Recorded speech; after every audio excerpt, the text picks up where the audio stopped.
નમસ્તે મિત્રો, હમણાં જ કોઈકે એક સરસ રીલ મોકલી. એમાં રાજ્યના પોલીસ વડા મિસ્ટર વિકાસ સહાય એ કોઈ એક જગ્યાએ પોલીસના મિત્રોને સંબોધન કરી રહ્યા છે. આ તમે જોઈ શકો છો. અને આ સંબોધનમાં એમણે એવું કહ્યું છે કે કોઈ પણ બહારનો માણસ એ પોલીસના કોઈ પણ કર્મચારીઓ ભૂલ કરે તો વહીવટી રીતે ડિપાર્ટમેન્ટલી આપણે જોઈ લઈશું. બહારના કોઈ પણ માણસની વાતને તમારે ટોલરેટ કરવાની નથી. અને પછી આની નીચે જે કોમેન્ટ્સ આવી છે એ કોમેન્ટ્સ હું વાંચું છું. પહેલી કોમેન્ટમાં લખ્યું છે કે જિગ્નેશ મેવાણી સાચા છે અને એને લાઈક કરનારા 271 છે. બીજી કોમેન્ટમાં તમારી જવાબદારી જે છે એ નિભાવો, બીજેપીના 100 ના બનો, ગંદો શબ્દ છે, સાહેબ માટે નહીં સારો લાગે. ત્રીજી કોમેન્ટમાં ફરી લખ્યું છે કે જિગ્નેશ મેવાણી સાચા છે. ચોથી કોમેન્ટમાં લખ્યું છે મલાઈ માટે બધાને ટાઈમ છે પણ દારૂ ડ્રગ્સ બંધ કરાવવા માટે નથી. પાંચમી કોમેન્ટમાં લખ્યું છે કે દારૂબંધી ફક્ત કાયદામાં છે, હકીકતમાં તો દારૂ દરેક ગલીમાં મળે છે.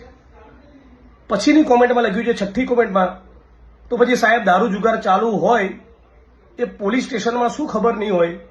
આમાં શું જિગ્નેશ મેવાણીએ ખોટું કર્યું છે? નેક્સ્ટ કોમેન્ટમાં લખ્યું છે ડીજીપી સાહેબ આરએસએસની ભાષા બોલી રહ્યા છે.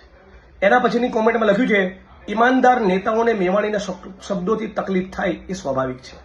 એના પછીની કોમેન્ટમાં લખ્યું છે તમારું નથી દેખાતું, એ ભાઈએ જે કીધું એ કરી બતાવો ને મારા વિશે.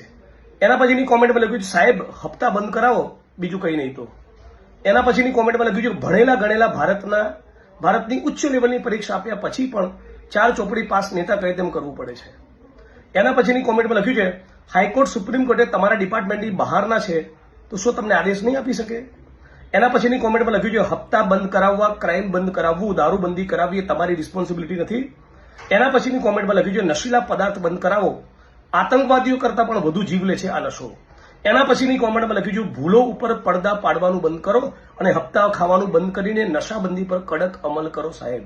એના પછીની કોમેન્ટમાં લખ્યું છે સાહેબ દારૂ બંધ કરાવીને જિગ્નેશભાઈનું મોઢું બંધ કરાવો ને આમ રાજકીય પ્રેરિત ભાષાથી દારૂ થોડો બંધ થશે.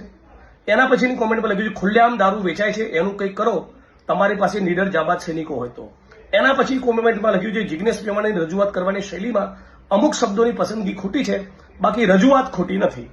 એના પછીની કોમેન્ટમાં લખ્યું છે તમારી બધી વાત સાચી સર, પરંતુ તમારા ખાતાના અધિકારીઓને પણ ટ્રેનિંગ આપો જરા કે સામાન્ય નાગરિકો જોડે કઈ રીતે વાત કરવી. માનનીય ડીજી શ્રી મિસ્ટર સાહેબ, તમારું સૂચન સારું છે. પોલીસ ફોર્સનું મનોબળ ટકેલું જ હોવું જોઈએ.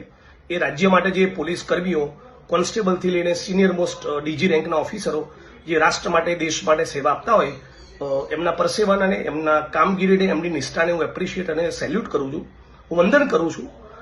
પણ તમે જેને લીડર ઓફ ધ ફોર્સ કીધા એવા તમારા કેટલાક કલીગ્સ અને ઉચ્ચ આઈપીએસ અધિકારીઓને લોકો ચોપડાઈ જાય છે.